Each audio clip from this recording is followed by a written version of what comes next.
జరిగేలా మీరే సహకరించాలని రాష్ట్ర పోలీస్ నిరుద్యోగ జేఏసీ తరపున అభ్యర్థులందరి తరపున పేరు పేరున విజ్ఞప్తి చేస్తున్నాం. థ్యాంక్ యూ అన్న. ఈరోజు ఈ మీటింగ్కి నా పేరు ఆకాష్, సూర్యాపేట జిల్లా. మేము పోలీస్ నోటిఫికేషన్కి ప్రిపేర్ అయ్యే అభ్యర్థులం. ఈ ప్రెస్ మీట్ దేనికన్నా పోలీస్ నోటిఫికేషన్ రావడం కోసం, దానిలోని కొన్ని మార్పులు చేయడం కోసం ఓన్లీ తెలంగాణ రాష్ట్ర పోలీస్ నిరుద్యోగ జేఏసీ ఆధ్వర్యంలో నిర్వహిస్తున్న కార్యక్రమం.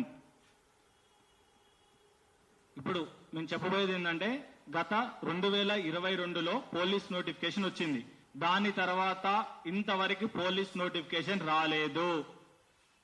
పోలీస్ నోటిఫికేషన్ లో గత ప్రభుత్వంలోనే ఉద్యోగాలు, ప్రిలిమ్స్ ఎగ్జామ్, ఈవెంట్స్, మెయిన్స్ మొత్తం కూడా పెట్టడం జరిగింది. దానికి ఆ పోస్టులని ఈ పోస్టులతో అని చెప్తున్నారు. ఇది కరెక్ట్ పద్ధతి కాదనేది మేము ప్రభుత్వానికి తెలియజేస్తున్నాం. అలాగే 2022లో పోలీస్ నోటిఫికేషన్ ఇవ్వడం ద్వారా అందులో జీవో నెంబర్ 46 ద్వారా చాలా మంది విద్యార్థులు తీవ్రంగా నష్టపోయారు. దానికి ప్రధాన కారణం బోర్డు చైర్మన్, ఆంధ్ర వ్యక్తి అయిన వివి శ్రీనివాసరావు గారు. ఆయన్ని మేము సూటిగా ఈ మీడియా సాక్షిగా ప్రశ్నించాలనుకుంటున్నాం. అసలు ఈ ప్రెస్ మీట్ పెట్టింది ముఖ్యంగా ఆయన మీద మేము కొన్ని ఆరోపణలు చేయడానికి ఆయన మాకు సమాధానం చెప్పాలి వెంటనే. ఇది 2022లో పోలీస్ నోటిఫికేషన్ లో హైకోర్టులో స్టే ఉన్నా కూడా రిజల్ట్ ఇవ్వడం జరిగింది. అలా కాకుండా ఈవెంట్స్ లో కొన్ని తప్పులు జరిగినాయని పోరాడు కోర్టుల కేసు ఉండగా కూడా దానికి కూడా రిజల్ట్ ఇవ్వడం, దాన్ని కూడా ముందుకు కొనసాగించాడు. అలాగే కొన్ని క్వశ్చన్లు కూడా తప్పుగా ఉన్నాయని మెయిన్స్ ఎగ్జామ్ లో హైకోర్టు సింగిల్ బెంచ్ జడ్జిమెంట్ ఇచ్చే లోపే దానిని కూడా రిజల్ట్ ఇవ్వడం జరిగింది. దాని వల్ల మెరిట్ మార్కులు సాధించుకున్న గ్రామీణ ప్రాంత విద్యార్థులు తీవ్రంగా అన్యాయం జరిగింది. ఆ మార్కులు సింగిల్ బెంచ్, డివిజన్ బెంచ్ అనుకూలంగా ఇచ్చినా కూడా దానిని సుప్రీంకోర్టు దాకా పోయిండు. సుప్రీంకోర్టు దాకా పోయి గత ప్రభుత్వాన్ని కూలదోయటంలో ప్రధాన పాత్ర ఇతను వివి శ్రీనివాసరావుది. ఇప్పుడు ఈ ప్రభుత్వాన్ని కూడా కూలదోయటంలో ప్రధాన పాత్ర ఇతనే వహిస్తున్నాడు. ఇతను ఎందుకు ఉంచుతురు అనేది అర్థం కావట్లేదు. గత ప్రభుత్వంలో చెప్పినా కూడా మినిస్టర్ స్థాయి వాళ్ళు కాల్ చేసి చెప్పినా కూడా రిజల్ట్ ఆపకుండా ఇచ్చేసాడు. ఇప్పుడు ఫేక్ సర్టిఫికేట్ల ద్వారా మొన్న 60 మంది దొరికిరు. ఈ 60 మందికి ఉద్యోగాలు ఇవ్వడం ద్వారా గతంలో ఈ 60 మంది మెరిట్ మార్కులు సాధించుకున్న విద్యార్థుల పరిస్థితి ఏమిటి? దీని మీద ఇంతవరకు బోర్డు చైర్మన్ ఎందుకు స్పందించట్లేదు? ఈ ఉద్యోగాలు అమ్ముకున్నాడా లేకపోతే ఎవరికైనా ఇచ్చారా? తొందరగా ఎల్బీ స్టేడియంలో నియామక పత్రాలు ఇచ్చేటట్టు చేసి ఎవరిని లబ్ధి పొందడం కోసం, ఎవరిని దాపరికం కోసం ఈ సర్టిఫికేట్లు ఒకసారి మీరందరూ కూడా దీన్ని కవర్ చేయవలసిందిగా విజ్ఞప్తి చేస్తున్నాం. 60 మందికి ఫేక్ సర్టిఫికేట్ల ద్వారా ఉద్యోగాలు ఇచ్చాడు. దాని ద్వారా 60 మంది మెరిట్ విద్యార్థులు నష్టపోయారు. వాళ్ళందరి లిస్ట్ ఎందుకు బయట పెట్టట్లేదు బోర్డు చైర్మన్? దీనిలో మతలబేంది? ఆ రోజు వచ్చిన న్యూస్ ఇంతవరకు ఎందుకు రావట్లేదు? అసలు ఈయన ఆంధ్ర అధికారి పెత్తనమైంది. జీవో నెంబర్ 46 అని గత రిక్రూట్మెంట్ లో తయారు చేశాడు. ఆ రిక్రూట్మెంట్ లో ఒక జీవోలో 100 జీవోలు ఉంటాయి. కానీ ఆ జీవోలు ఒక్కటి కూడా ఎవరు ఇంటర్ గ్రామీణ ప్రాంత విద్యార్థులు 12వ తరగతి చదువుకుని వచ్చిన పిల్లగాళ్ళు జీవోలు చదువుతారండి? ఎక్కడైనా చదువుతారా ఈ జీవోలు? హోమ్ మినిస్టర్ కే జీవో నెంబర్ 46 తెలియనప్పుడు గత ప్రభుత్వంలో ఈయనకి ఎట్లా తెలుస్తుంది? అసలు ఇతన్ని ఎవరు అడిగిన జీవో నెంబర్ తెలుసుకురావాలని? జీవో నెంబర్ 46 చేసినోడు సోమేష్ కుమార్, బీహార్కి చెందిన వ్యక్తి. అతను అవినీతిలో ఏపీలో దొరకపోతే వాలంటీర్ రిటైర్మెంట్ తీసుకున్నాడు. ఈ బోర్డు చైర్మన్ ఏమో ఇంకా అదే బోర్డును అదే కుర్చీలో కూర్చొని దాన్ని పట్టుకొని వేలాడుతున్నాడు. ఎందుకు రాజీనామా చేయట్లేదు? అతను ఉన్న స్వరాష్ట్రంలోనేమో ఆంధ్రప్రదేశ్ కి సంబంధించిన కటాఫ్ ఏమో స్టేట్ కటాఫ్ ఇస్తారు. కానీ ఈ రాష్ట్రంలోనేమో జిల్లా వైజ్ గా జనాభా ప్రతిపాదకం తీసుకుంటాడు. నీ బిడ్డల మీద ప్రమాణం చేసి చెప్పు, ఈ జీవో అనేది 2023 జూన్ 26 వరకు మీకు తెలుసా? మేము అందరం ప్రశ్నిస్తున్నాం. 2022లో నోటిఫికేషన్ వచ్చినప్పుడు ఈ జీవో తయారు చేయబడిందా లేదా 2023 జూన్ 26 తర్వాత ఈ జీవో అనేది తయారు చేయబడింది అనేది నువ్వు అందరికి సమాధానం చెప్పాలి బహిరంగంగా. లేకపోతే ఏదైనా గుళ్ళకి వచ్చి ప్రమాణమైనా చేయాలి నువ్వు నిరుద్యోగుల మీద. నీ వల్ల 18 మంది గ్రామీణ విద్యార్థులు చచ్చిపోయారు. నువ్వు వాళ్ళందరూ ఉసురు నీకు ఖచ్చితంగా తగులుతుంది. నీకు ఖచ్చితంగా నీకు తీవ్రమైన శాపం తగులుతుంది ఆ గ్రామీణ ప్రాంత విద్యార్థులకి. నువ్వు జీవో ఉందని చెప్పకుండా గ్రామీణ ప్రాంతాల్లో విద్యార్థులను ఇబ్బంది పెట్టుకుంటూ మరలా కూడా సుప్రీంకోర్టు నుంచి హైకోర్టు పోయినావు.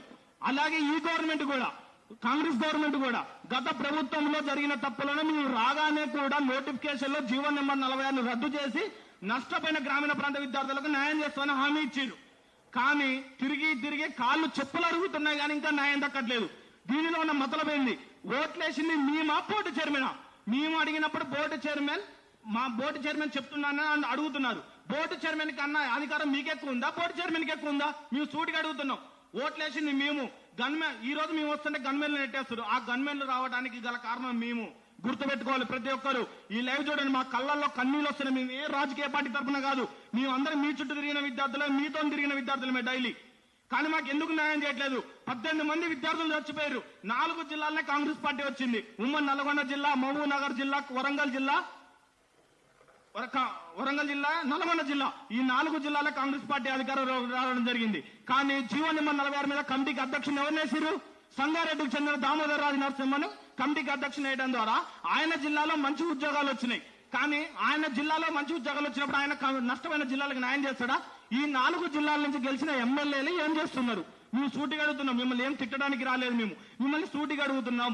మీరు 45 మంది ఎమ్మెల్యేలు ఉంచుకొని అరకొర గెలిచిన రెండు జిల్లాలలో 2-3 గెలిచిన జిల్లాను పొన్నం ప్రభాకర్ గారికి జీవో నెంబర్ కమిటీలో వేసారు. ఆయనకి ఏం తెలుసండి జీవో నెంబర్ 46 అంటే? ఎన్నిసార్లు తిరగాలి, ఎన్నిసార్లు అడగాలి? అడిగి అడిగి నోరు పోతుంది. అసలుకి తిరిగి డబ్బులు ఖర్చు పెడుతున్నాం. ఈ బోర్డు చైర్మన్ కి ఈ ఇన్ని లక్షలు మా మీద ఖర్చు పెట్టడానికి ఎవడు అధికారం ఇచ్చిండు? మేము కట్టే పన్నులతోటి, మేము ఇచ్చే డబ్బులతోటి, ట్యాక్స్ తోటి మమ్మల్ని అరిగోసలు పెట్టుకుంటా ఢిల్లీ నుంచి సుప్రీంకోర్టు తిరుగుతుండు. గ్రామీణ ప్రాంత విద్యార్థి, ఒక మారుమూల గ్రామంలో చెందిన వ్యక్తి ఢిల్లీ వెళ్లి ఖర్చు పెట్టుకోవడం న్యాయమేనా? ఇది ఎక్కడికి న్యాయం? ఈ ప్రభుత్వం ఏం చేస్తుంది? మీ ప్రభుత్వాన్ని విమర్శించడం కాదు, మేము సూటిగా క్వశ్చన్ చేస్తున్నాం. అసలు మీరు 70,000 ఉద్యోగాలు ఇచ్చారంటారు. నష్టపోయిన 2,000 మంది గ్రామీణ ప్రాంత విద్యార్థులకి ఉద్యోగాలు ఇవ్వటం వల్ల మీకు వచ్చిన నష్టం ఏంటిది? అసలు ఆ బోర్డు చైర్మన్ ఎవడు? అసలు వాడికి తెలంగాణకి ఏ సంబంధం? తెలంగాణ కోసం మొన్నొకడేమో తెలంగాణ తాగుబోతులు అంటాడు, వాడేమో డిప్యూటీ సీఎం మా బావ అంటాడు. అసలు వీళ్ళందరూ ఎవడు? బీఆర్ చెందినోడు తెలంగాణ అస్తిత్వం మీద జీవోలు చేయటం ఏంది? వీళ్ళు అమలు చేయటం ఏంది? ఈ ఆంధ్రోడు మా మీద పెత్తనం చేయటం ఏంది? తెలంగాణ తెచ్చుకుంది తాగి తావలే. తెలంగాణలో ఆత్మ బండిదారులు ఒంటి మీద బగబగ అనే పెట్రోల్ పోసుకుంటే చచ్చిపోతే తెలంగాణ వచ్చింది తప్ప ఇలాంటి ఎదవలు తెలంగాణకు వచ్చి జీవోలు చేసి గ్రామీణ ప్రాంత విద్యార్థులను చంపడానికి ఏమనుకుంది? ఇతను చచ్చిపోయాడు దేవార్జును. ఇతని కుటుంబానికి ఎవడు? 127 మార్కులు వచ్చి ఉద్యోగం సాధించలేదు. కాంగ్రెస్ పార్టీకి ఓటేస్తే న్యాయం జరుగుతుందని చెప్పారు. కానీ ఎందుకు సరిపోవట్లేదు? అసలుకి జీవోలు మినిస్టర్లకి నేను అడుగుతున్న సూటిగా, మీ 5-6 సార్లు గెలిచినోడికి మినిస్టర్ పదవి ఏంటండి? ఎవరికైనా లోక జ్ఞానం తెలిసినోడికి ఫస్ట్ సార్ అయినా ఎవడైనా కూడా అన్ని తెలిసిన వాళ్ళకి ఆ మంత్రి పదవులు ఇవ్వాలి. ఒక జీవో పట్టుకొని తెలిస్తే నాకు తెలియదు అని మాట్లాడుతున్న వ్యక్తులకి ఈ మంత్రి పదవులు ఏందండి? నాకు అర్థం కావట్లేదు. వీళ్ళు పోయి అధికారులు అడుగుతారు, అధికారి ఇది కాదంటాడు. కాదన్నప్పుడు అధికారిగా మేము ఓటేసింది మేమా? అధికారిపై తిరిగితే గెలిచిరా మీరు? మేము గెలిచినా అనాలి, ఒకటే అనాలి. 2022లో కేసీఆర్ గారు ఇదేది ఏజ్ కానీ ఏజ్ రిక్రూట్మెంట్ మార్క్స్ రిక్రూట్మెంట్ లో తగ్గిమని చెప్తే ఒకటే మాట అన్నారు, ఏ జీవో తీసిపారదంగా అన్నారు. మీరు ఎందుకు అనలేకపోతారు? బోర్డు చైర్మన్ కి ఎక్కువ పెత్తనం ఉందా, మీకు ఎక్కువ ఉందా? తిరిగి అరికాల్లో వెళ్తున్నాం, చేతులు కళ్ళమడి కన్నీళ్ళు వస్తున్నాయి, డబ్బులు అప్పులు తెచ్చి కడుతున్నాం, కళ్ళమడి నీళ్ళు బాధలు వస్తున్నాయి. ఏం చేయాలి? అవతల మేమేం ఓట్లు ఏమన్నామని ఓట్లు వేసినాం.